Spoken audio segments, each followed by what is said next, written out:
Good afternoon. Just checking to see if we have the folks we expected to have here. Guess I can I'll give it a couple more minutes. It looks like people are still joining.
And good afternoon and Happy New Year.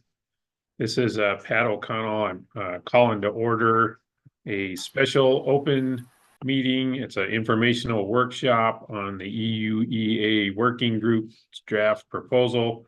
We're working in docket number 24-00157 UT. Just to make sure everybody's on the correct airplane. This workshop was the result of an order that came out of comments that were filed. We're working towards building a rule on the Efficient Use of Energy Act, received lots of comments, decided it would be helpful to have a volunteer group work together to see what proposal they can make. And today's workshop is opportunity for that group to present their recommendation and for us to, as a commission, to help decide how to go forward. So that's why we're here. I will ask Alyssa Herrera-Waldrop from the OGC's office to call the roll.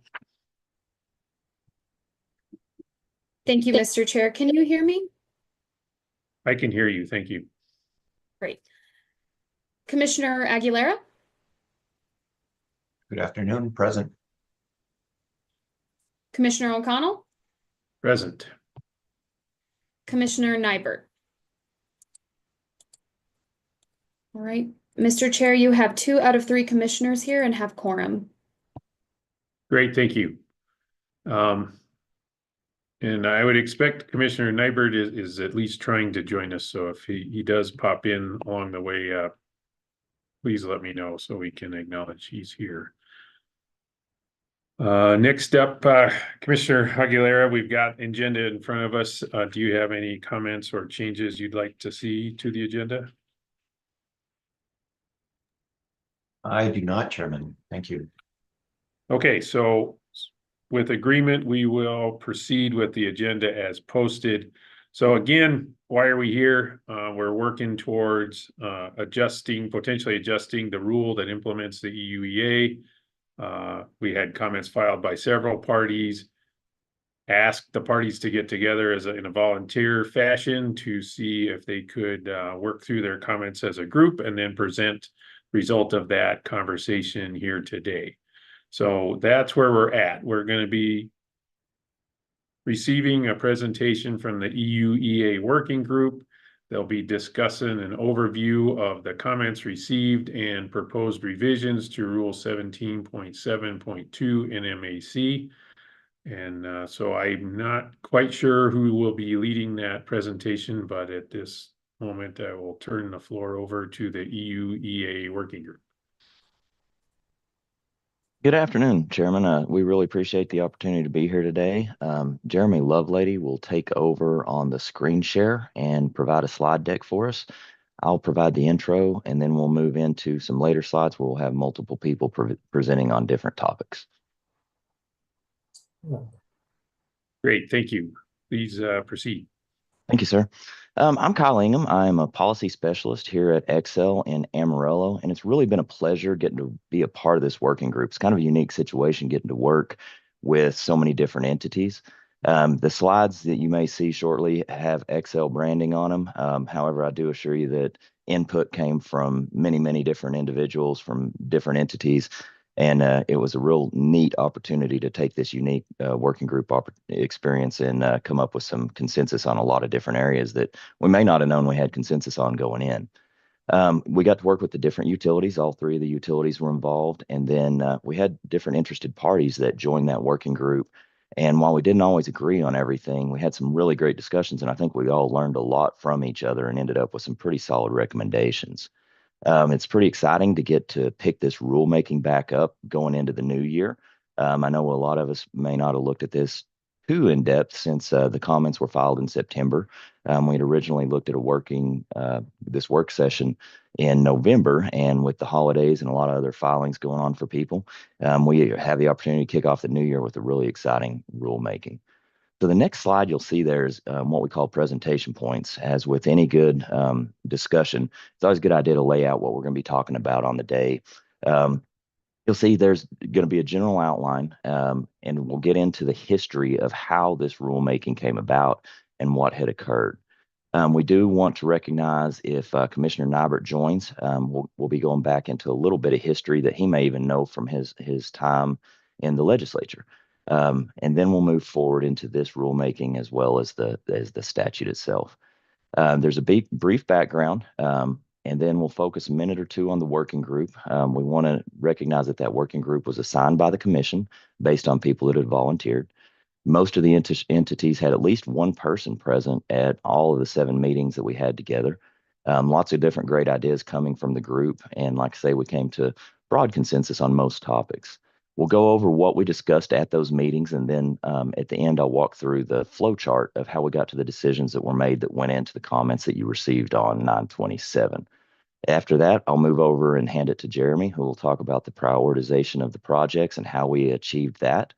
And then at the end, we'll go through a series of slides where the real meat and potatoes of the working group comes into effect, where we talk about the discussion topics as well as the recommendations coming out. So the next slide you'll see here is what we call the background. And just backing up even a little bit before these bullets, in 2019, House Bill 291 passed, amending the EUEA, Section 62.17.5. Then that effectively moved into the September 21 final order from the Commission in docket 19-00168-UT, amending 17.72 NMAC. And that established the energy savings targets that we've been abiding by for the last 5 years. At the end of 2025, those targets are set to expire, and that's what really put in this whole working group process into motion. As we move into 2024, we go to May, and in May, this commission issued 7 questions that all 3 of the utilities were required to respond to, and the general public and other interested parties had the opportunity to provide comment. Those questions revolved around energy savings goals, low income spending, cost effectiveness, performance incentive mechanisms, a couple other topics, and then it allowed for each of the commenters to bring up any new or other associated topics. By mid-June, all 3 of the utilities' comments were filed, along with staff, WRA, and CCAE. These comments really became the basis of the establishment of this working group, as well as the discussion of the working group going through. Then in late July, the commission issued an order that solicited the working group members, and it established that workshop. Like I said, it was originally scheduled for November, and now here we are in early January, and we're really kicking it off now. So the working group had volunteers that were selected in that order by the commission. And as they worked together, we came to consensus on most topics. In early August, the working group started meeting. We had 7 meetings, and then the comments were filed on September the 27th of 2024. It really allowed for the unique opportunity for people that might be filing individual comments, might be working on red lines individually or with a couple of similar entities, to come together and come up with some red lines to that to the NMAC that highlight what everybody working together can come to consensus on and agree on and meet in the middle on. And it was interesting in that we have a lot more in common at times than people might have thought whenever we started the process. The working group comments that were filed on the 27th did not have all parties sign off, but we were pleased with the process.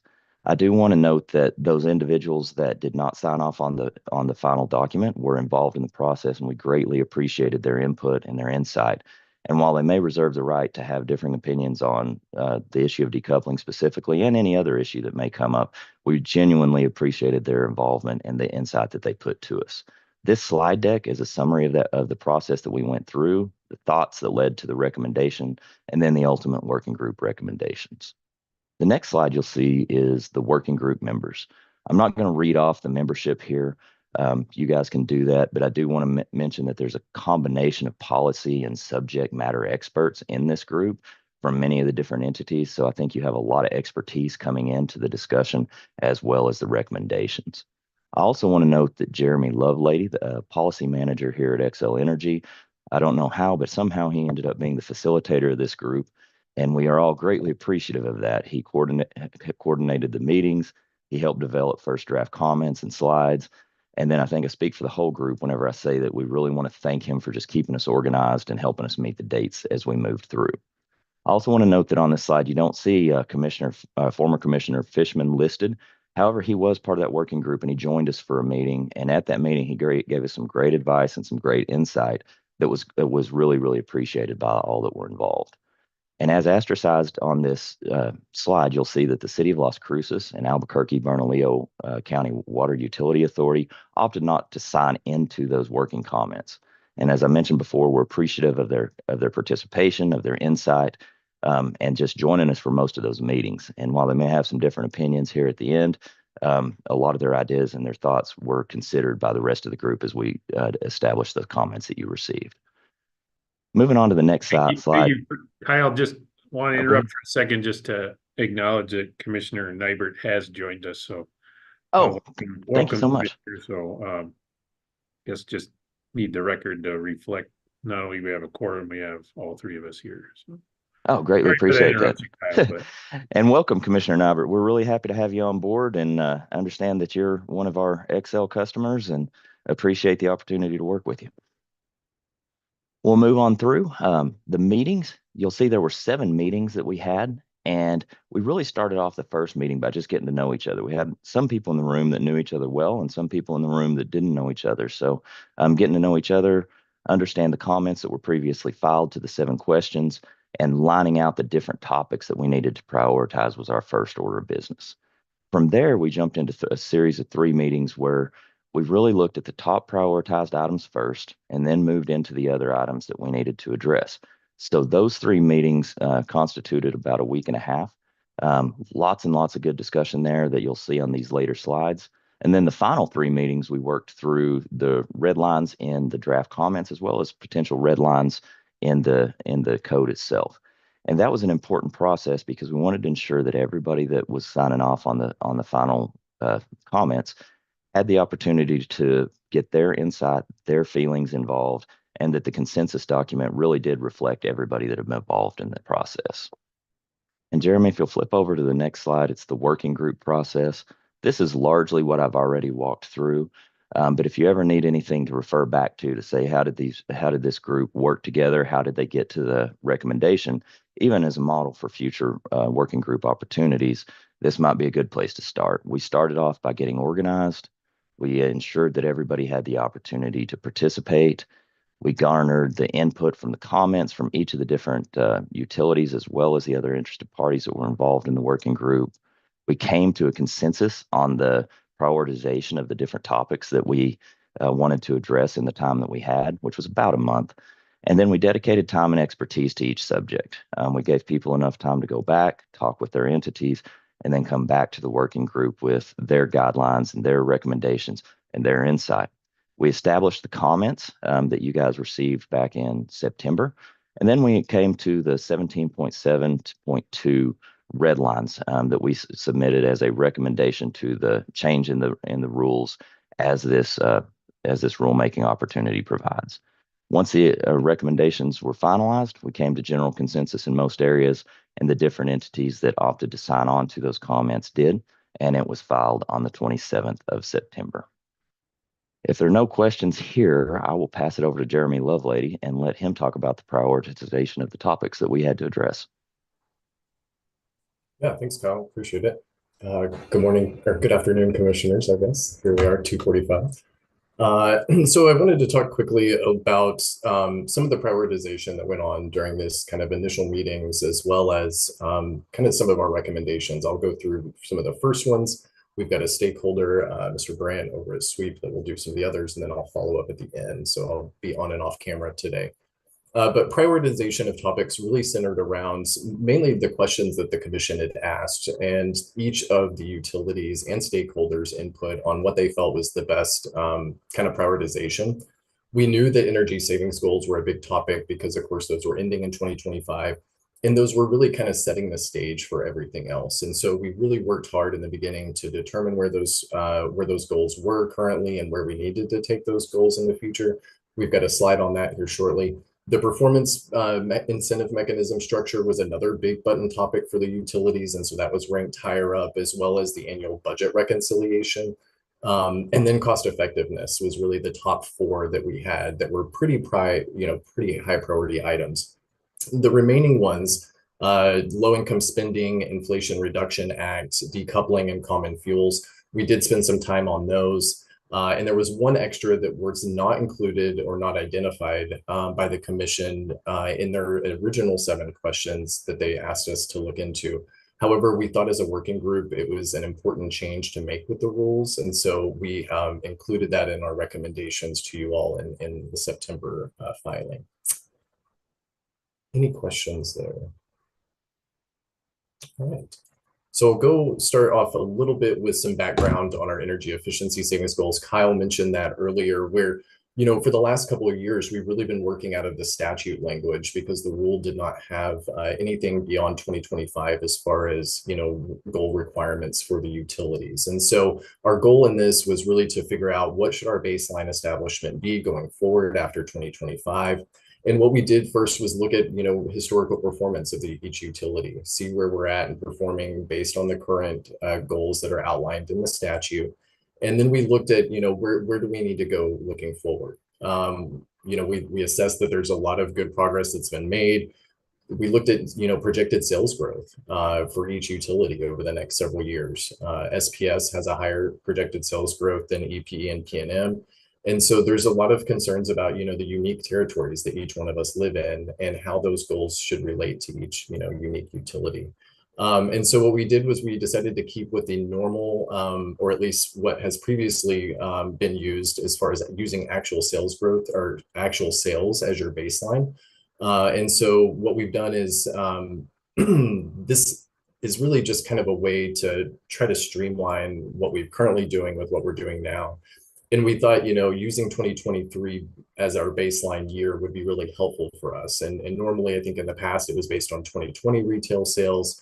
If you kind of use that same cadence, it would be 2025 retail sales. And we just don't have an idea of what that would look like, right? Until we get in that year and actually complete that year. So there was a lot of discussion around using actual sales or actual, retail sales. And so we landed on 2023 actual retail sales to determine that number. And we did want to continue maintaining that 5% goal over the 5 years. So around 1% of retail sales growth would be our goal over the course of those 5 years, 5% at the end of those 5 years. And most of the time, I think the utilities recognize the importance of those goals that we're exceeding, for the most part, some of our current goals. But we also, SPS was in a really unique opportunity over the last several years where the goals were higher than what we could achieve. And so we had to ask for a waiver several years ago on that. And so keeping all of that in mind and the different unique perspectives that the utilities had and the stakeholders had, this was a really good kind of consensus of coming to the table with 2023 retail sales numbers and maintaining that 5% goal for the next 5 years. Any questions on that? Next, moving on. So the next topic and priority that we looked at was the performance incentive mechanism structure, and that performance incentive structure is outlined in section 17.728L. And the UCT is established in the statute as part of that that structure. I'm going to real quickly, if you guys don't mind, pull up the rule. We had some language here and there. So in the current rule, wow, this is actually the rule from 2021 where we had some language that was removed. But currently the rule states that any application that has an incentive mechanism shall be based on the utilities costs, performance, measures in their programs, supported by written testimony, and shall not exceed the current utilities WACC, weighted average cost of capital expressed as a percent, or its annual program costs. So the WACC of the utility and the program costs were kind of the cap of those annual incentive bonuses. And so what we decided to do was, I think it was kind of just more of a looking at holistically what we could do within the realm of the current rule statute and the rule and the statute, sorry. And so the working group felt that the incentive mechanism would benefit from kind of broadening that language, right? And not having such a cap at the WACC and the program costs. So we looked at different options and had landed on including net benefits as another option, instead of, versus straight utility spending. And that incentivizes, the utilities to go ahead and work above and beyond, which is what the statute states, to provide energy efficiency programs to customers. And so, basically the working group was a little bit concerned that the WACC was somewhat kneecapping the performance of certain programs or certain portfolios, I'm sorry. And so we didn't, necessarily feel that it was the current, reflective cost of energy efficient measures. And so the recommendations here on your right, which were outlined in our comments, were that we were going to include net benefits to the language around the annual incentive award. This is outlined in our red lines here. Let me pull that up here.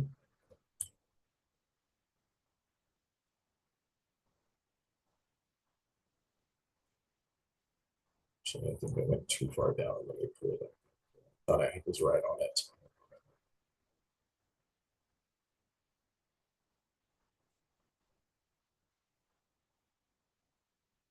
Oh.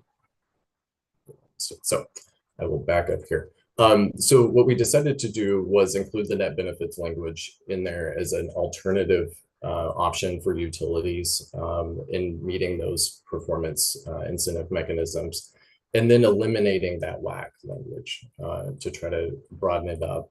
And what we also decided to do was establish a cap of 15% of the approved program costs. So that way utilities, instead of, it basically gives the utilities more flexibility, and as well as the NMPRC and performance incentive caps. So we wouldn't be just capped at whatever the spend is in that year. Any questions?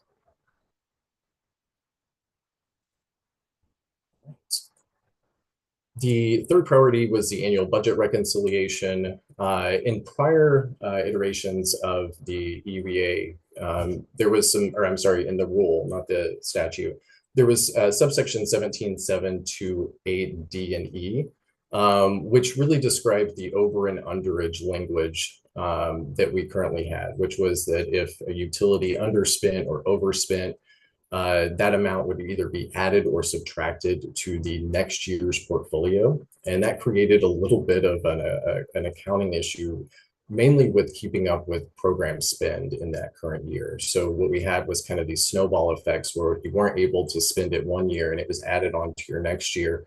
That money, of course, was still being spent or still needed to be spent. And we just became, some utilities became a kind of in over collection mode consistently every year. And so CCAE provided a recommendation on this that we remove that over and underage language and really tie out any differences in your spend versus your collection and an annual true up. Some utilities have requested variances previously against this to do what I just mentioned, which was just kind of true it up annually in their tariffs. And so CCE provided this recommendation and all the utilities greatly accepted it. I think it kind of creates and streamlines our reconciliation process every year, essentially. So the group unanimously agreed that this would kind of create more of a streamlined process. And so we removed those out of our red line comments. And then, that reconciliation would just happen in a separate true up filing every year. Any questions there on recommendation number 3? All right. Hey, Jeremy, or Yeah. I do have some questions, but I was planning to hold my questions for the next section on the agenda. Sure. Maybe Chairman, is that what you prefer? Or Yeah, that was kind of the format of the meeting, was let's get the recommendation and then have a good conversation on Q&A. But if there is like a question where the slide doesn't make sense, let's go ahead and address that now. But yeah, no, I will hold my questions. yeah, and I think the reason for the design is because a lot of these things are interrelated, so it's kind of hard to hop in until we get the whole thing on the table. Sounds good. Understandable. All right, for priority number 4, I believe Justin Brandt was going to jump on. Hey, Justin. Good afternoon. My name is Justin Brandt. I'm the Utility Program Director at the Southwest Energy Efficiency Project, and I represented CCAE, Coalition for Clean and Affordable Energy, on the working group. I guess before I talk about these specific priorities, just to follow up on some of the last slides that Jeremy was talking about, in my mind, a lot of those changes really just bring the rules more in line with the current iteration of the EUEA. So prior to 2019, utilities were required to spend 3% of revenues on energy efficiency, no more, no less. And I think that might be the genesis of why sort of both the performance incentive was related to utility costs, and we didn't annually reconcile those costs. We collected 3%, and then you either sort of the next year would try to spend that extra money or reduce money if you overspent. But in 2019, when the UEA was changed to allow utilities to spend sort of within 3 to 5% of their budgets, that sort of changed the paradigm, and the rule didn't really catch up to that. So I guess I'm happy to discuss more in the Q&A, but just to make that point explicit, I think it's helpful. And again, so first wanted to thank Jeremy and the Excel team for facilitating the whole stakeholder process. I agree with everything they said. I thought it was a good working group. We had a lot of great, robust conversations, and agree with the statement that we had a lot more in common than maybe I originally thought going in, and was pleasantly surprised with how smoothly the process went and how easy it was to reach consensus on a lot of these recommendations. So the fourth question raised by the commission for the working group was related to the utility cost test. I'd say this one, maybe we punted on a little. The utility cost test is defined in statute by the UEA, and I think there's some working group members that in general consensus that expanding the cost test might be beneficial in terms of expanding opportunities for energy efficiency in New Mexico. That it might be better to work through some of those issues at the legislature, though I guess I will also note there are some, I think that there are questions about sort of the applicability of different pieces within the UCT pending before the commission within the El Paso Electric Energy Efficiency Plan. So also didn't really want to get in front of that as a working group while the commission is still considering those open questions. I guess the next slide. Around low income spending, so I think we reached consensus about raising. So in the current rule, the utilities must spend at least 5% of their program spending on programs focused on low income customers. In reality, all the utilities already spend more than 10%, so it wasn't a challenge to increase that minimum spend in the rule, but it's a nice backstop to maintain these important programs for income qualified customers moving forward at the levels which they've been offered in the last 3 years. So we propose increasing that minimum level from 5% to 10%. And then I guess an area we discussed and just sort of ran out of time was I think there is some interest among different working group members about going higher than a 10% minimum spending on income qualified programs. But there was concern that might not be possible under the current cost effectiveness framework. So right now in the rule, there is a sort of 20% adder for income qualified programs around cost effectiveness. And that is a number that's in the rule and has been there for a long time. I don't believe any of us on the working group were around when that original number was determined. It's historical. So we talked about, changing that number could potentially allow for even higher levels of minimum spending on income qualified programs, but we just didn't have time to discuss what may be an appropriate change to that number and how that would implement it. So I guess just an issue we're flagging for the commission for potential. I think there's interest in potentially among stakeholders in thinking about what's the appropriate value moving forward, but we did not have time to address that one fully. And then finally, for me, I think we were asked to look at some issues around the Inflation Reduction Act programs and how that might impact utility sort of attribution for energy efficiency programs. So within energy efficiency, there's a concept called free ridership, where as part of the evaluation process of these programs, the evaluator is trying to determine, who that's taking advantage of the energy efficiency programs would have installed that efficient measure without the program, and those are considered free riders, and generally the savings achieved by the utilities are reduced by the estimate of free ridership. I think there's a lot of interest around the IRA programs in making sure that the utilities are, trying to what we call stack incentives, their incentives on top of the IRA program so that those are successful, but that they are receiving the appropriate level of attribution for their contributions if programs are, if they're stacking. I guess there was general agreement that calling specifically the Inflation Reduction Act doesn't make sense in a rule because it's sort of a temporary program.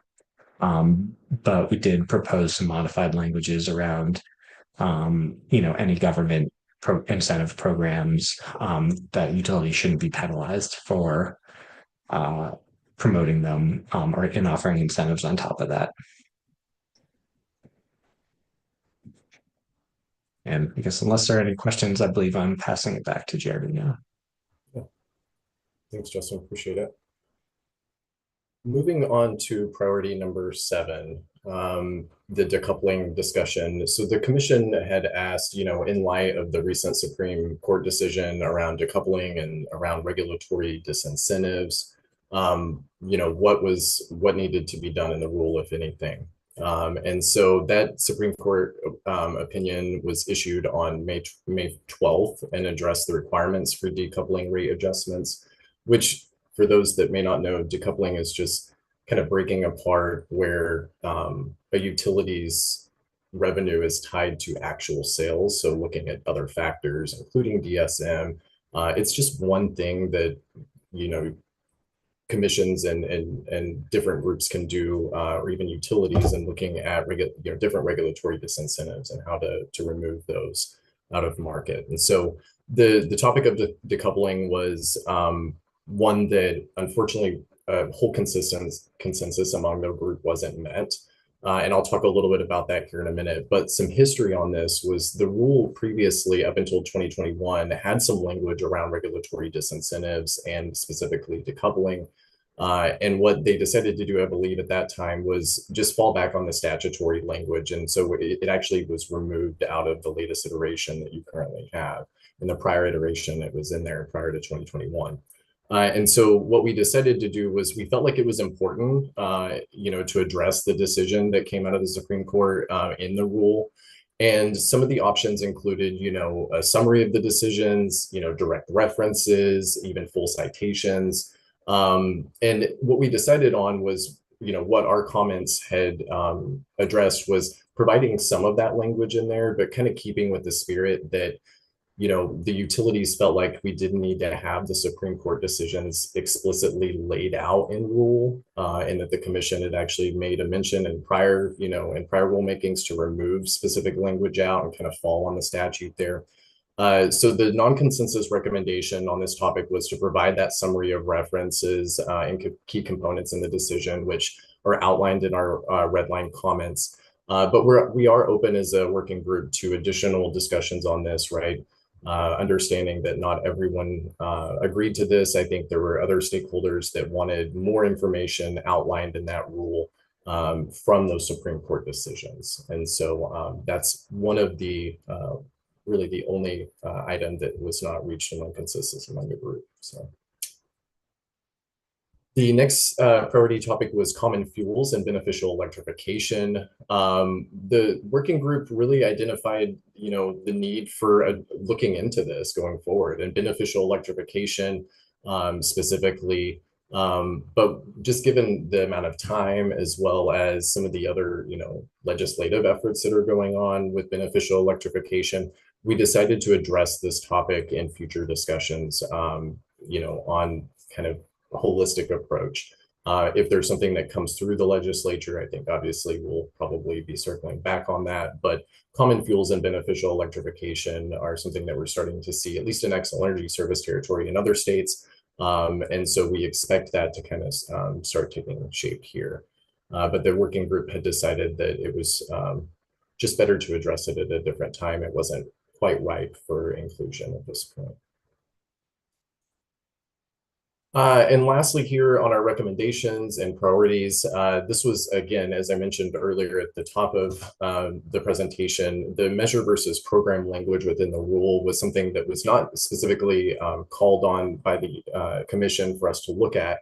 However, it was something that as we started looking at the rule, and was actually brought up, I believe, by Mr. Brandt as sweep, it was somewhat of an administrative item that we thought could be cleaned up in this rulemaking if we decide to move forward with it. And that is that, most of the time, a lot of the rule is referencing measure or program level. But the need for a measure level information isn't necessarily needed anymore, given the way that the rules are structured. And so a lot of the times we're looking at specific programs, right? Those programs have to be cost effective, not necessarily the measure being cost effective. And so there may be multiple measures in a program, but holistically, if that program is cost effective, it's allowed to move forward. And so cost effectiveness and reporting are conducted on a program level, right? And so we just had felt like removing the measure level references in the rule would be helpful. And that's just kind of an administrative cleanup thing. All right. So conclusions here, as Kyle mentioned, kind of just following what he had mentioned earlier. So that rule, red line rule, was filed with the commission on September 27th. The working group that really does feel like we have met the requirements that the commission had asked us to, and we're actually very pleasantly surprised at how well we came to consensus on a lot of these. We've tracked some other working groups in the past and knew that there may be some difficulties, but we really had a great time and, trying to understand where everyone came from, their points of view, and really trying to meet in the middle on a lot of these. I think that, from here, while we didn't all reach consensus, I think there was a lot of things learned from the working group and from the utilities and the stakeholders. And we're happy to talk about some of those, those differences of opinions today as well as we move forward. But we're just really appreciative of the commission allowing us to have this working group and allow us to work through some of those. So here we are today. Next steps, our working group presentation and discussion from participants. We'll receive New Mexico Commission guidance from you all after this, and then hopefully we're excited all in the working group to hopefully see a rulemaking commence on this so that we can work collaboratively on this going forward. So, and I think that is it.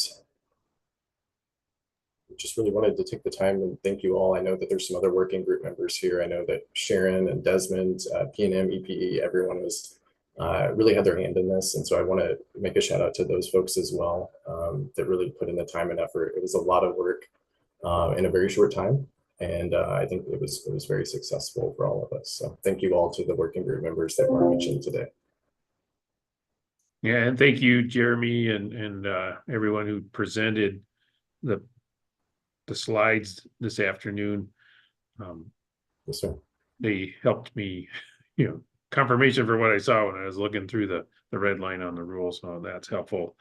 I also know there was a few folks who had participated in the working group that wanted to provide comments, and I think we're moving ourselves into the Q&A portion of this meeting. So I'll start with unless you'd like to start asking questions now, commissioners, I was going to say, let's go ahead and collect the comments from everybody who had participated in the working group process and then proceed with the Q&A after that. That sounds good to me. Thank you. Okay, so my understanding is Mr. Herman, trying to look at who's on Zoom here. Yeah. Well, let's start with Mr. Herman if you're available and still want to provide comments. Good afternoon, Chairman and Commissioners, and welcome to the Commission, Commissioner Nybert. You may know me, I'm Keith Herman. I'm with the Stelzner Winter Law Firm, represented the Albuquerque-Bernalillo County Water Utility Authority in this matter. And just as a note for my client is we're very proud of the individual actions we've taken as a utility, not subject to the regulation of the commission, but in order to use our energy most efficiently. A lot of our water use is a lot of our energy use is water pumping, very energy intensive. So we've taken a lot of measures internally to reduce our consumption. I will also want to thank the working group and the commission for letting us partake and give us the opportunity to be heard.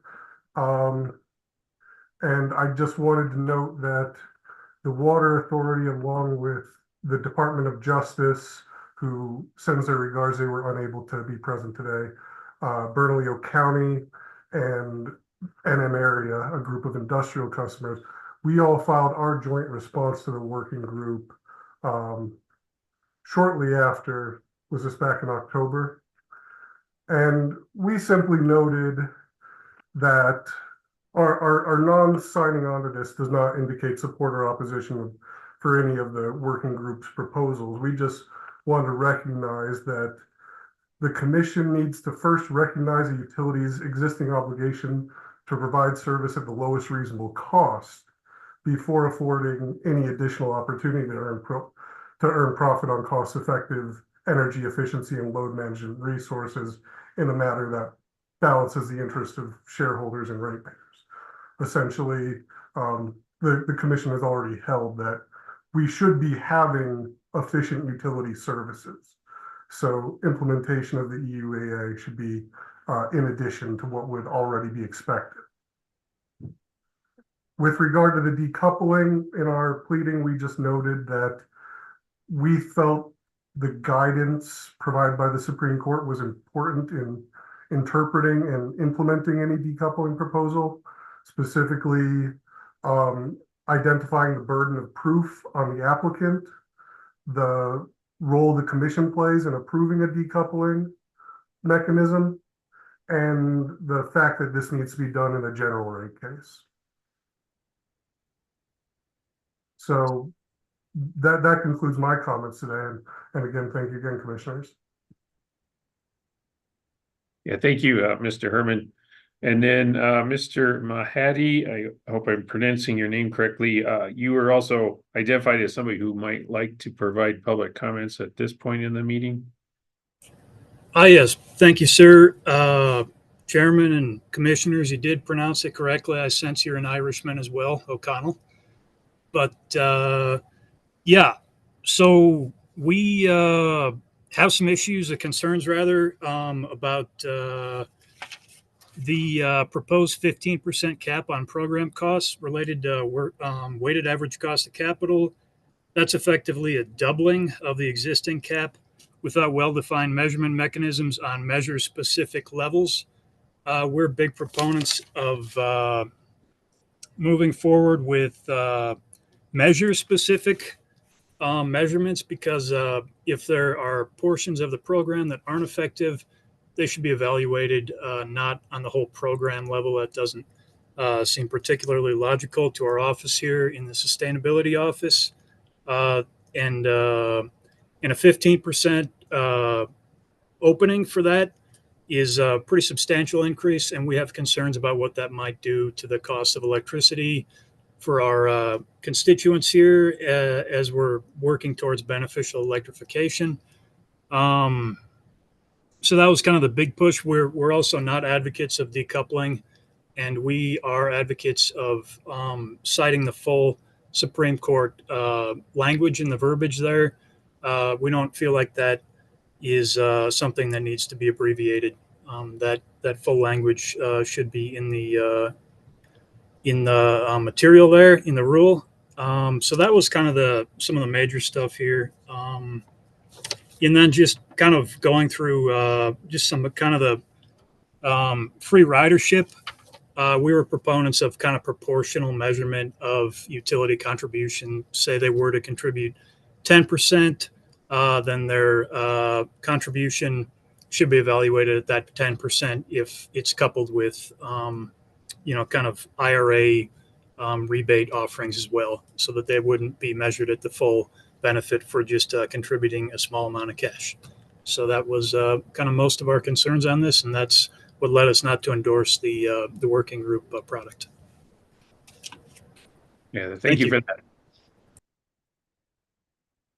Okay, so the third person who was identified as maybe wanting to provide comments at this point was former Commissioner Fishman. I'm not seeing him on the Zoom meeting here. So is that Ms. Waldrop, could you confirm for me that there isn't anybody else who had wanted to speak at this point? Not to my knowledge, Mr. Chair, but I would ask Patrick if there were any other signups, just to double check. Oh, Mr. Chair, that's it for public comment. Okay, appreciate that. And if former Commissioner Fishman joins later, then we'll try to make sure he's heard in this workshop. And then, as always, everyone always have our opportunity to submit comments in writing. Just email them to the records email at prc.nm.gov and put the case caption number on it, and we'll put them in there, and they'll be considered. if they're provided that way for, if anybody knows somebody who's not in this meeting, couldn't make it and wanted to say something, just make sure I want to make that clear. And then we're going to have a public comment opportunity again later in this meeting. But so at this point, I think we're moving into the Q&A section. Commissioner Aguilera, did you have some questions for the Q&A section? Yes, I could definitely get us started. Before doing that, just, wanted to wish everybody a happy new year. I hope it's a good one. I know we're, getting right down to business here on January 3rd. And it feels appropriate, although, the working group and people here at the PRC have also been working on this since last year, so it's not the very beginning. And also wanted to welcome Commissioner Nybert here. So one more person to thank is whoever had this idea of putting together a working group. Thank you. This, I think, really gives us a good foundation to start, better than I think we would normally have without the recommendations that we have here. And also appreciate hearing some of the opposition today, because we did get some of the comments in here, but it helps to balance out some of the things that I was hoping would be balanced out by having more of a consumer perspective speak up as well. So with those as kind of my initial comments, I wanted to just going to go through my notes here. So on the issue of the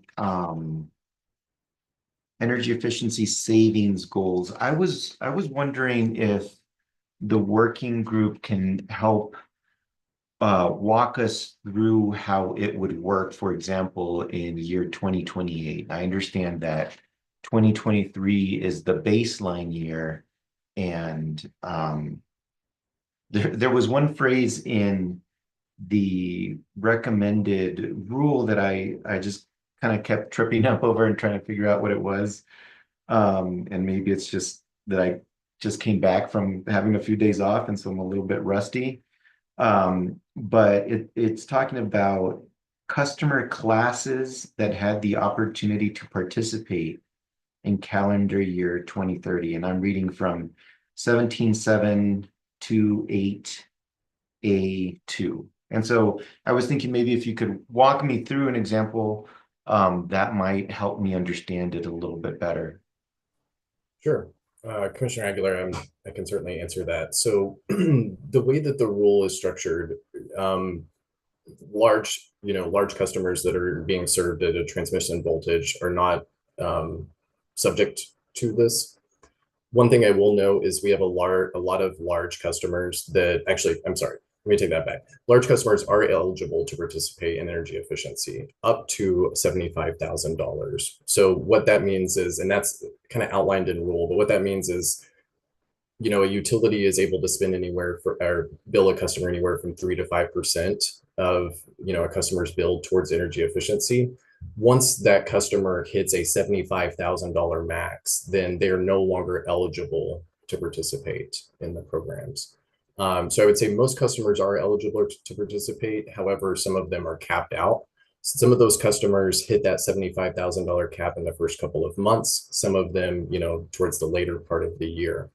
And so what we've done in prior energy efficiency filings is ask for a request for variance against the rule.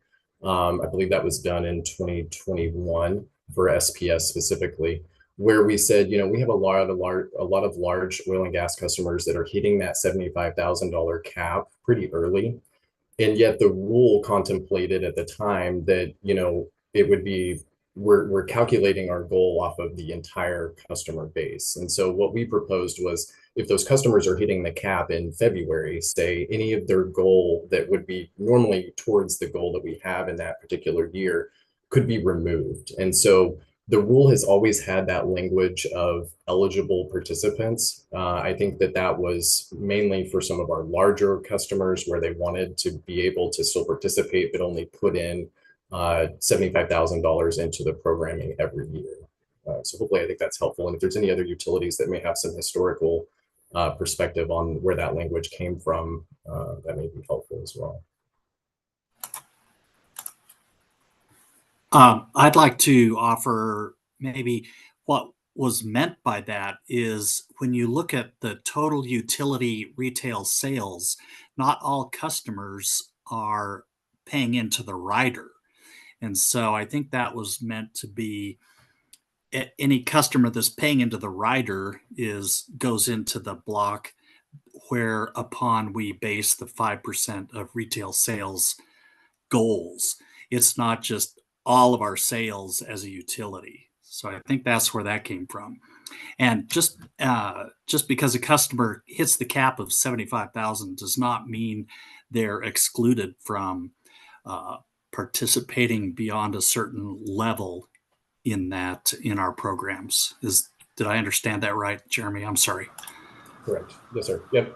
Great explanation on that. I appreciate that. And Sharon, I think you may have want to jump in. Yeah, I wanted to just echo what Eric said. Not everyone pays into the rider, so I think that language clarifies that as well. So thank you both. Okay, that is helpful.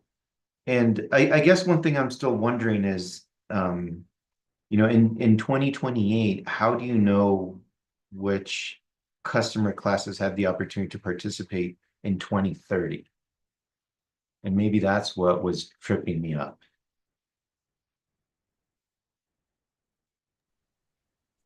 Yeah, They haven't reached that threshold. Commissioner Aguilar, I've always read that a little bit off as well. That's currently in the current rules, just with a different date on there, right? And I think what we've always done is just based it off of those eligible participants that, at least for the goal, right? You're developing your goal based on 2023 eligible participants, but you're actually developing your rider in 2028 to collect those 3 to 5% and to meet that goal based on the eligible participants in that year. And so I think that's maybe why that language was added in there several years back. And I don't know if there's anyone else that may have some historical background on that, but it's unfortunately been in the rule for several years now. Okay. Okay. Understood. Thank you. And so kind of thinking about this same issue from a different angle. So is it correct that we're using 2023 sales for each year, 2026 through 2030? So the measure would be in theory 5% of 2023 sales for each of those years. Or is this somehow accounting for additional growth? So it is, the way that it's currently set up, it is not accounting for additional growth. It would be, so say for instance, your 2023 goal is, your 5% of your 2023 retail sales is 50 gigawatt hours, right? That would be roughly 10 gigawatt hours over the next 5 years, or as long as you met the cumulative 5% at the end of those 5 years. So some utilities, right, may have a slow year and they may not be able to meet that 1%, but in the next year they collect more. The way that the rule is currently set up through 2025 is, you're, as long as you meet that 5% threshold by the end of that 5 years, you've met the goal, essentially, right? And so what we're trying to do here is say, you've still got the 5 years to meet that goal. It's going to be based on 2023. There is no adjustment, and there has not been any adjustment for growth. One of the things that we had talked about was, how much growth has happened since we looked at the 2020 retail sales versus, now. And there's been considerable amount of growth already kind of captured in there. And so we felt like, could we wait and use 2025 and it would capture, even more 2025 growth? Yes, but we wouldn't be able to actually determine those goals to be able to put forward plans because we don't know those actual sales until, January 1 of 2026. And so the utilities, right, would be kind of scrambling that first year, really not knowing what the goal is and trying to achieve it. And so that's why we try to choose 2023, but there is no current mechanism for escalation of that goal in the current recommendation. Yeah. Okay. Thank you. That aligns with how I was understanding the recommendation. So I appreciate that. I think. Okay. I guess, Commissioner Aguilar, can I just add something?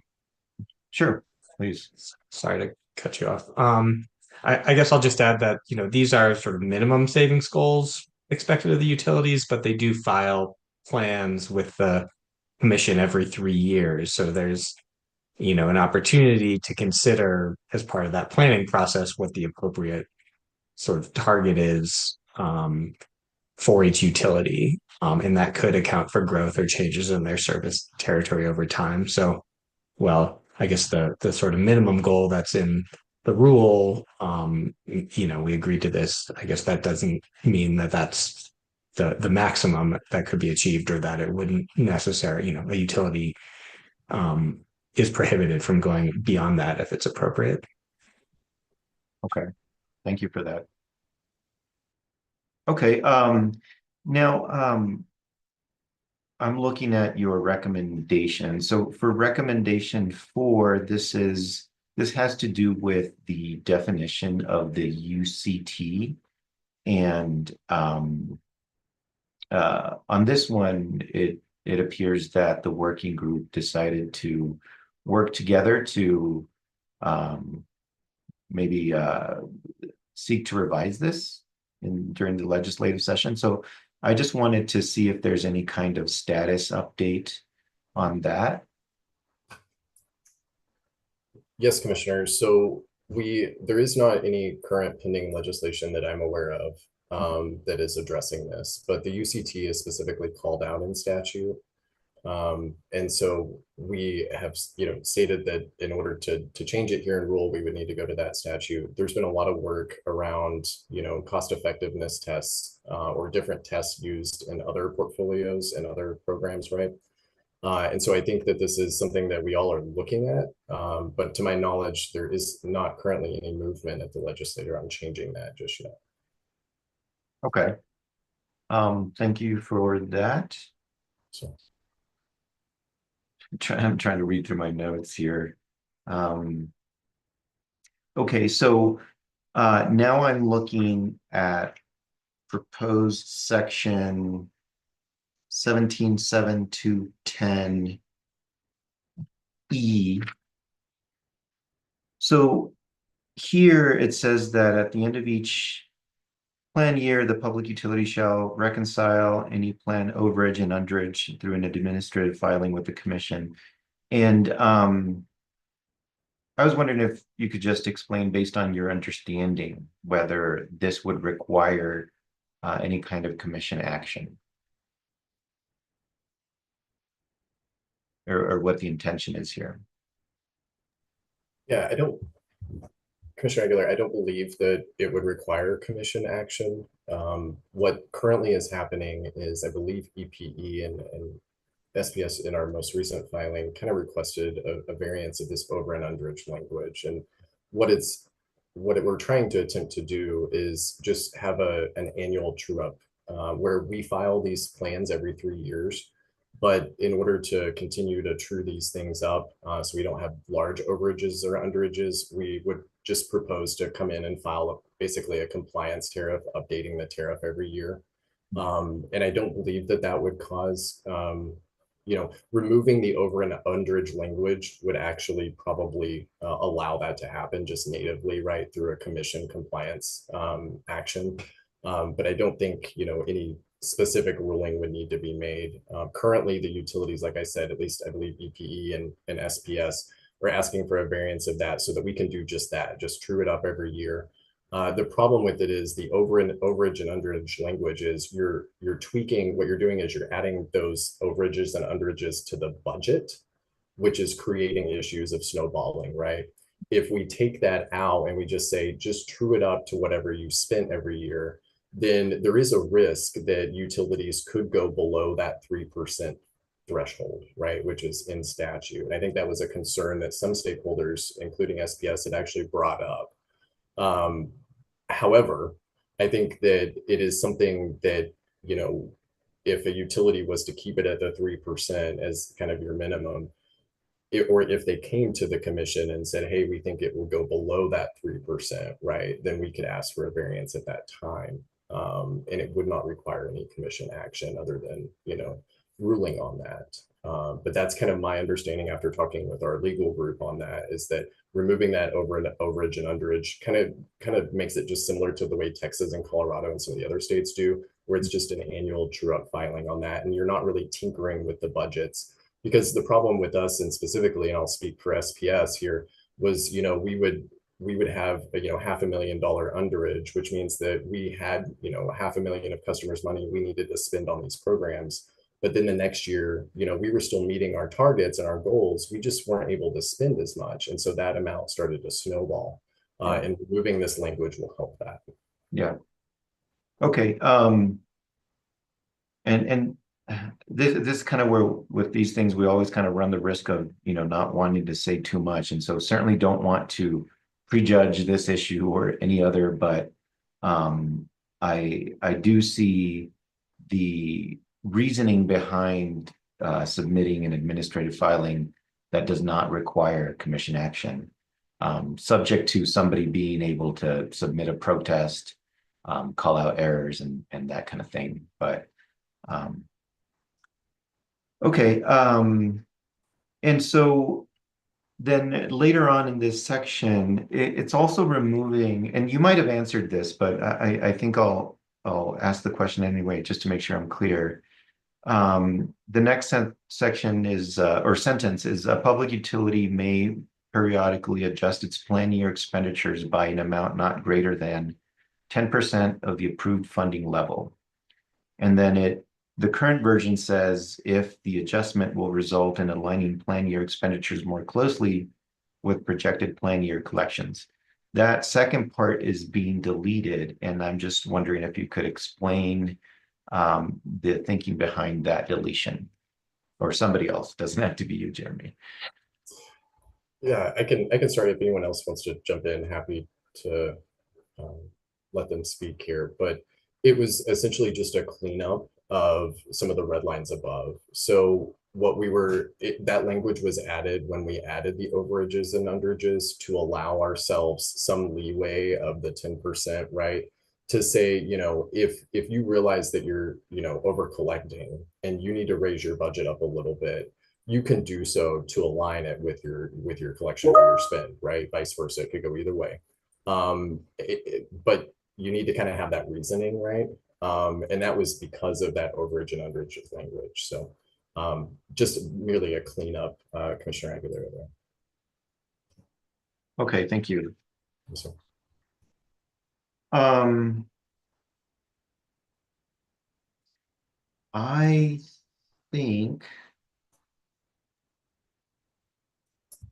think that is all I have.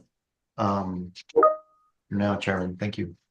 Yeah, thank you very much for those questions, Commissioner. And we'll keep this loose and circle back before we're done if more questions occur to you. And thanks for getting us started. Commissioner Nybert, I could imagine you're in fire hose mode, so I don't know if you're interested in asking any questions or saying anything in this section of the agenda, but I just wanted to make sure, give you the opportunity. Mr. Chair, you're absolutely correct. I'm going to need a dictionary of acronyms, first of all. There was one point made that I kind of piqued my interest, and that was the discussion regarding the growth of energy. And it seemed like 1% per year at least down here in the southeast, seem to be a little bit shy of what our experience is. We seem to have more demand than we have energy available. And so I was just wondering, did I hear that correctly, that they were just anticipating 1% growth per year in electrical demand? I think I can take this one. Good afternoon, Commissioner Nybert. Welcome. No, SPS and the other utilities, when looking at not only their historical but their projected growth over the next several years, that was way higher than 1%.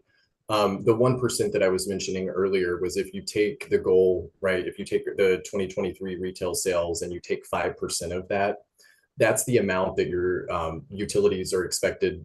That's the expected goal at the end of the 5-year period. And that roughly equates to about 1% a year. So what we're trying to do as far as a goal is at least internally, right? We try to meet that 1% so that we're on track. Sometimes we go a little bit over that, but it's the goal that I was speaking of tied to 1%, not necessarily growth within the utilities. That growth is way higher, especially for SPS, than we saw in some of PNM and EPE. Well, thank you for clarifying that. And my only other comment would be that I look forward to learning hopefully quickly, and would be in a better position to engage with you all on this subject at a later time. But right now, this is frankly all new to me, so I won't expose the lack of understanding with any further questions. Thank you, Mr. Chair. Yeah, thank you, Commissioner. And don't worry, there'll be plenty of opportunities to interact with this topic. That is for sure. Okay, I had a couple questions too, and just want to reiterate what Commissioner Aguilera said, which is thank you to the working group. I think, there's still some road to go in front of us, but this whole concept got us to a pretty good place pretty quickly. So again, thank you for that. And then my understanding of the process of how that came together was Commission asked for volunteers put up their hands, and then we issued an order defining who the working group is. And then when I was looking at who's in the working group, I didn't see any gas utilities and I didn't see staff. So for those of you that participated in putting the working group together, did I characterize that correctly?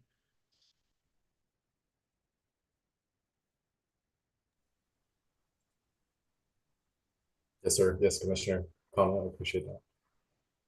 So, I mean, I don't expect you to know why, since you're not a gas utility, why none of the gas utilities volunteered, but I just didn't know if you had anything you would offer to that. And the reason I'm asking these questions is, we're heading towards the more formal version of a rulemaking process, and I just kind of want to understand the environment we're in as we move forward, because Cameron, can I weigh in on that? Yeah. Yeah, I seem to recall that the statute is specific for electric utilities on this, right? Because we're starting this because the statute says that, I have the language here now, no later than June 30, 2025, the commission shall adopt rulemaking energy savings targets for electric utilities for years 26 through 30. And so I'm wondering if that is the answer to your question there. Yeah, it may very well be, but like if you look at section 17.2.10, it requires filings by gas utilities. So just we're changing the rule, and it'd be hard not to change it in a way that doesn't affect them. Right. Well, the same section I just discussed above includes electricity and natural gas services. So it's curious why then the kind of next check that it requires us to do is only applicable to electric utilities by the exact language. Yeah, and again, the only reason I'm asking that question is just getting a sense of, as we move forward, how will the group of folks participating and expand beyond the group that is already engaged, again, in a very valuable way so far. So, and I was asking myself the same question, which is why I was chiming in here. Yeah. Yeah. And Chairman O'Connell, I'm happy to explain a little bit of what I do know. And commissioners, it's my understanding, I believe, and I need to go back and look at the order, but I believe it was just specific to electric utilities. I will say that internally, we work with PNM, EPE, and New Mexico Gas pretty frequently on monthly calls with them to discuss stuff like this. So we've spoken with New Mexico Gas several times over the last several years on their thoughts, not specific to this working group, but I think the reason why they were omitted probably was an oversight, maybe due to that specific language in the statute, which may need to be changed. So just wanted to provide a little bit of there that we do work with New Mexico Gas pretty regularly on linking up with programs and some of the concerns that they have around programs and best practices, things like that. So we do work with them. Great. Yeah, that's great to hear and not surprising. I mean, my experience is the gas utilities are collaborative. So again, I was curious right here, but next one, just kind of some more follow-ups on item number 4. Like EPE used the term holistic approach in their initial comments. And then I know the way UCT's been implemented and maybe the way it's been defined could be viewed as a barrier to that holistic approach. Does the working group agree with that, or is there a way to pursue a more holistic definition of energy savings than just electricity savings? And does utility cost test prevent you from looking at ways to reduce total energy use? For example, we're spending a lot of money on transportation electrification plans. Could gasoline savings be included in energy efficiency? Sure. Thank you, Chairman. I'm going to try to answer that. I may need to ask one of my subject matter experts to jump in here. But when we look at cost tests, there are several different versions. Societal cost test, total resource cost test, a modified total resource cost test, MTRC, and then there's the UCT. The societal cost test and the MTRC utilize different benefits, right? They're looking at different things such as emissions, maybe even some things that you, Chairman O'Connell had mentioned, around, different programs, right? But societal cost tests would probably look at some of those things. Unfortunately, the UCT, the way that it's structured in the statute is very limited, at least in SPS's understanding and reading. I know that PNM and EPE probably have different views on this based on EPE's filing that they just had, right, where they're trying to expand and include some of those non-energy benefits into their filing. But the way that I read that statute is that it's very limiting in what we're allowed to do. And so do the utilities feel like we could add other benefits in there that we're currently not capturing? Absolutely. I think that there's a lot of benefits that we're not seeing in energy efficiency and load management offerings that are there, that we actually see in other states. SPS Xcel Energy has a lot of history in looking at, utility cost tests and actually implemented different cost tests throughout their service territory. The UCT is I think in New Mexico is one of the last states that we've seen it, at least within our 8-state service territory. A lot of folks are going to that societal MTRC.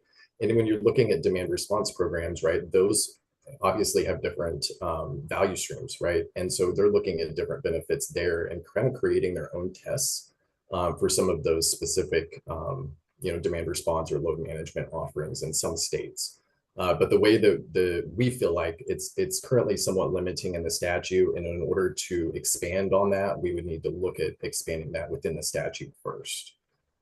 I think that answered your question, Commissioner Chairman. Well, yeah, it confirms what I was suspecting. And then just follow up on Commissioner Aguilera's question, understand the working group isn't working on legislation right now. Do you have a plan or a target for which legislative session you will try to get that changed? No, sir, I'm not aware of anything at this point. Currently there's a lot of work going into the Power Up New Mexico bill, which is a beneficial electrification bill, and a lot of different efforts. And so I think that, we are starting to see different cost tests in some other programs, right, including transportation electrification. But I don't think that I'm asking anyone else if they know of any efforts, and please speak up, Justin or others, but I don't know of any right now, and I'm hoping that we can actually address it, if not in this session, but in the next session, really quickly, because it is something we would like to address. Okay, I appreciate that, and sorry for putting you on the spot there, but No, I just want to make sure Justin has a chance to speak, because I saw him jump online, and I want to make sure he's afforded that opportunity. Yeah, thank you. I guess I don't disagree with anything Jeremy said on the status of the legislation. So I guess just to start there, to go back on whether the utility cost test is limiting, I think there is, again, some of these issues are before the commission in a pending proceeding, and I'm not a lawyer, so I'll try not to speak to those specifics. But I guess, I think this is one area where maybe there's not 100% consensus. The utility cost test as it was originally defined is very rigid, but the commission probably does have discretion to expand that and has done that already. So the low income adder that I talked about earlier, well, it is maybe not specific to some of those costs are utility costs, but it may or may not be broader than that. So I guess commissions in the past may have gone beyond those sort of traditionally defined boxes of the utility cost test. And we're seeing in some other jurisdictions, say California most notably, is they've been moving more towards, a utility cost test with a value of the of emissions on top of it that they call the total system benefits. So I think, cost effectiveness is it's been evolving as a field, and I think there's a lot of sort of nuance in would it be, it could be addressed through legislation, but it could also potentially be addressed by the commission. Though again, I'll leave it up to the commission to decide if it has the authority to do that. yeah, no, I understand the sensitivity around not talking too deeply about that now, but the reason I'm asking the question is, for me, it's related to the savings targets, right? So with the savings targets that are proposed here, written under the thought that savings are limited by UCT. Yeah, I think to some extent it was defined by historical, where we've been historically in the state, and I can only speak for CCAE here. And yeah, that's been, that is in part limited by the utility cost test. So agree with your framing there. Okay, thank you. And then I was interested in to see what the group would say about decoupling. And I guess just trying to understand what is being said here. Does the fact that the best we seem to be able to do is just say what the Supreme Court said mean that the working group believes that the disincentive for energy efficiency is effectively eliminated?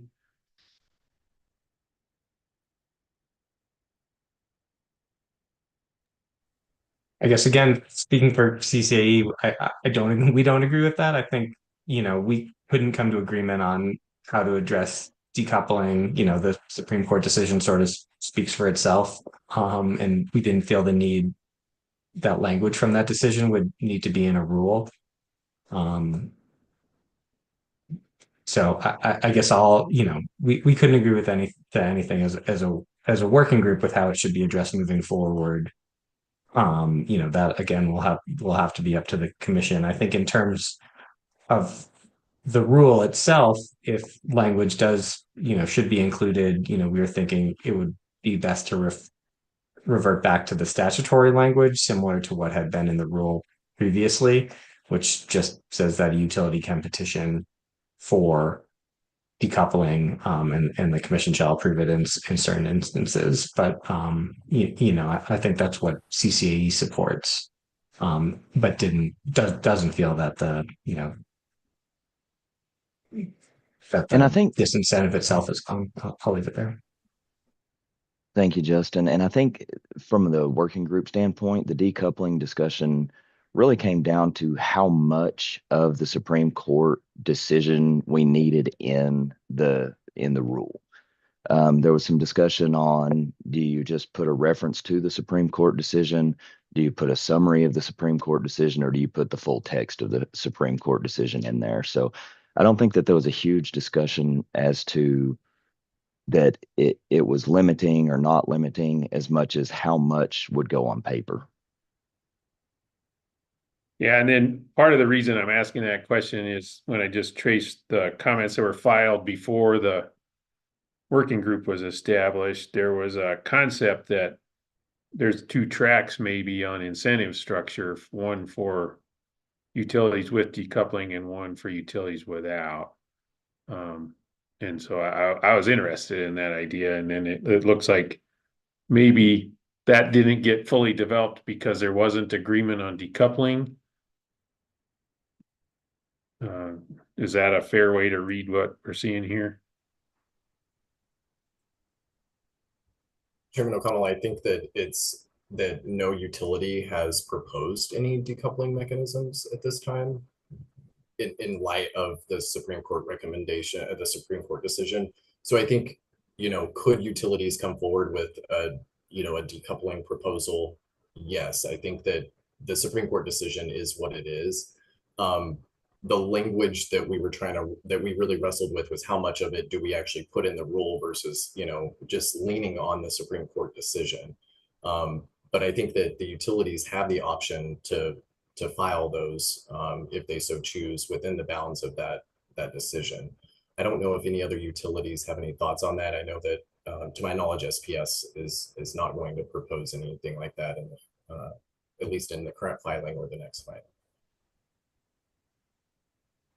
Yeah, and I guess just related to the performance incentive quickly, I'm not a utility, but I'll talk anyway. I think we were just trying to give the commission more discretion to adopt different types of performance incentives in the future by making the rule less prescriptive. So in the past, the rule really laid out exactly what a performance incentive needs to look like, and it evolved to look like that.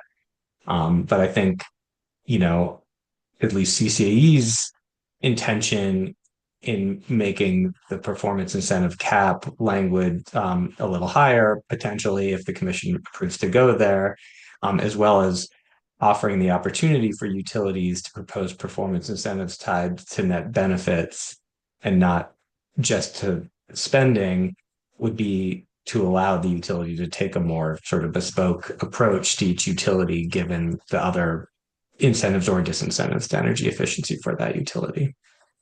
So I guess our intention, at least with this language, isn't to prescribe anything, but to sort of have that be an issue that is discussed in front of the commission in future DSM plans. And this is commissioners, this is Alaric Babe from PNM. I just wanted to jump in from PNM and echo what Jeremy was saying. We do believe that utilities have the ability to propose a decoupling mechanism. We're not proposing one today. That's going to require a little bit more investigation on our side. And to say what's already been said here, the discussion is, as my understanding is that it was mainly about how much language about decoupling is included in a rule or not. Not saying it has to be one way or another, and not proposing a specific mechanism. So just wanted to jump in and say that. Yeah, so again, just trying to make sure I understand what I'm seeing from the proposal. It sounds like we'll deal with decoupling when it happens. And then when it does happen, then commission should think about incentives for the decoupled utility, but not try to get ahead of that with this rule.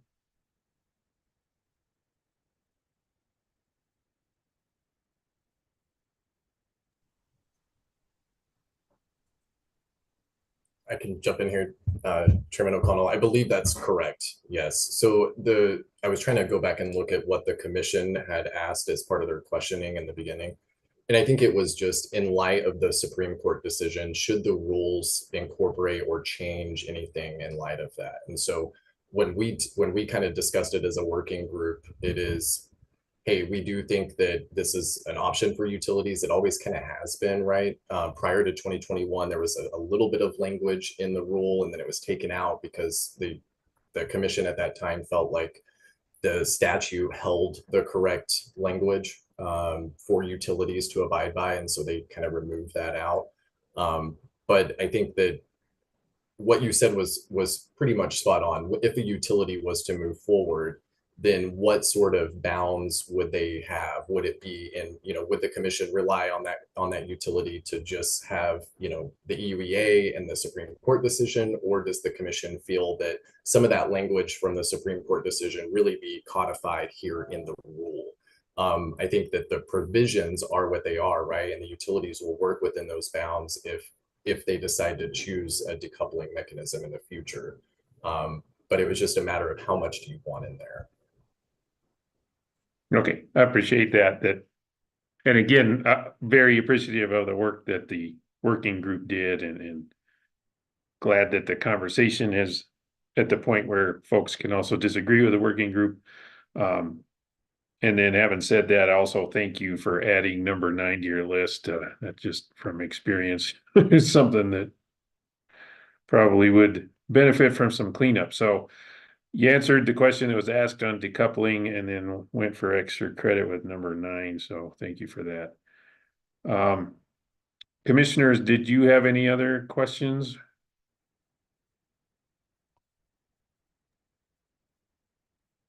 Chairman, I don't have any other questions, but did want to continue discussing this. So no questions for the working group, but can't find the agenda to see if we have like another section where we talk about it ourselves. But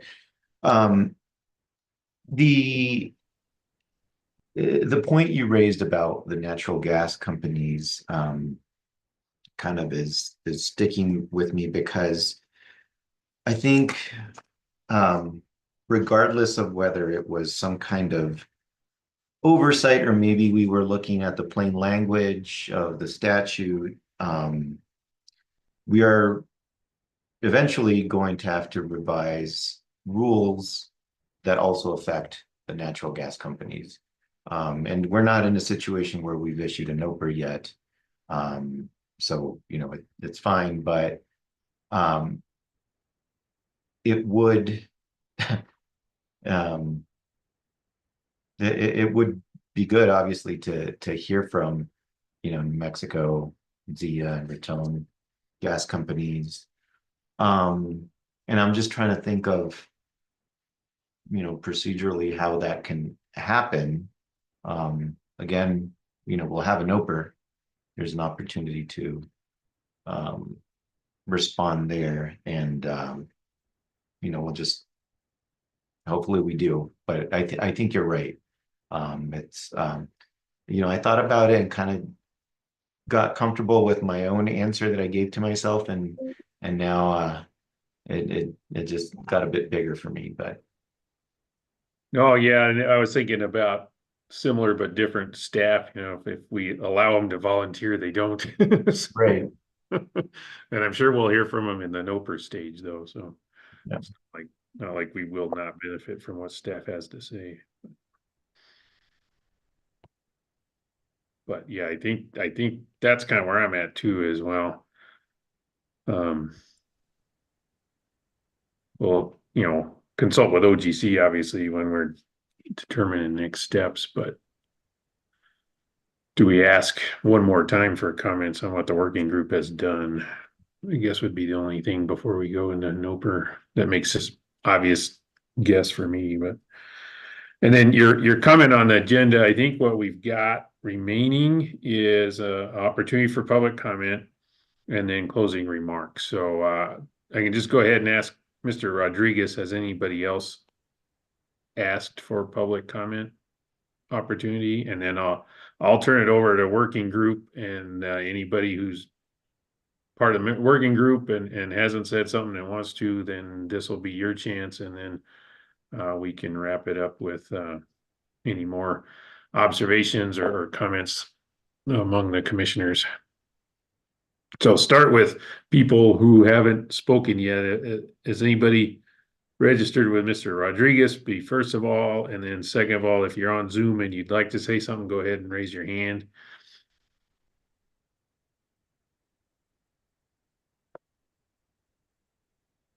And then again, Mr. Chair, sorry, Mr. Chair, there was no additional public comment. Okay, great. Thank you. I'll let you know.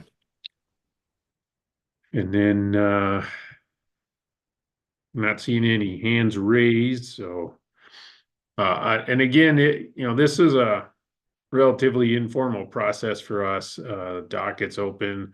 We haven't issued NOPR yet. So if you think of something later, you want to add to it, or please feel free to file comments in the docket, and then we'll come out sometime in the near future with a definition of the more formal next steps that are coming. So just because you're not saying something right now doesn't mean it's your last chance to be heard on where we're at.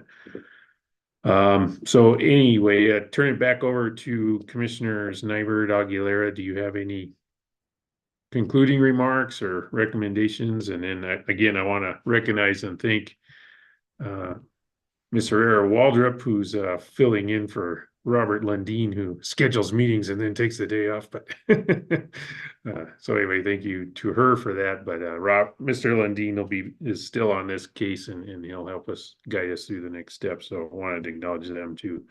But again, I have this habit of asking people if they want to say something, and then I don't shut up. So Commissioner Aguilera or Commissioner Nybert?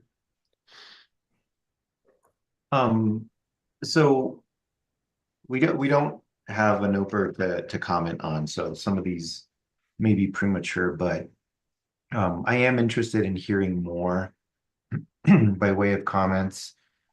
Again, don't have a NOPR, so I don't know if this is relevant or not, but with respect to the measures versus programs, and then also whether the administrative filing would require any commission action, and along with everything else, but I wanted to highlight those as they were other things that stuck out to me today.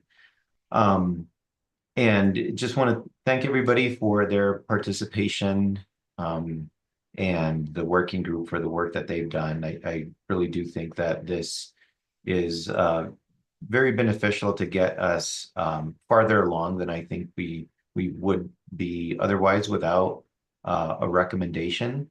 And so this will be very helpful for us as we continue to draft a NOPR to issue. So thank you all. Mr. Chair, I certainly would like to extend my appreciation to you and Commissioner Aguilera for the warm welcome. I look forward to working with you all over the course of the next few years, and certainly ask for your patience in getting me up to speed, to show how much up to speed I need to be. What is an NOPR? The notice of proposed rulemaking. So it'll be the first step before a necessary step before we issue a final rule that would change our rules. Okay, thank you for that. And again, I look forward to the new challenge, the challenge faced by all of New Mexico, and hope to be a positive contributor to that. So thank you very much. Yeah, thank you, Commissioner Nybert, and looking forward to working with you also. And I don't have anything to add, and I think what's been said has been said well, so I'm not going to try to re-say anything. So, Ms. Herrera Waldrop, is there any business we need to finish before we adjourn?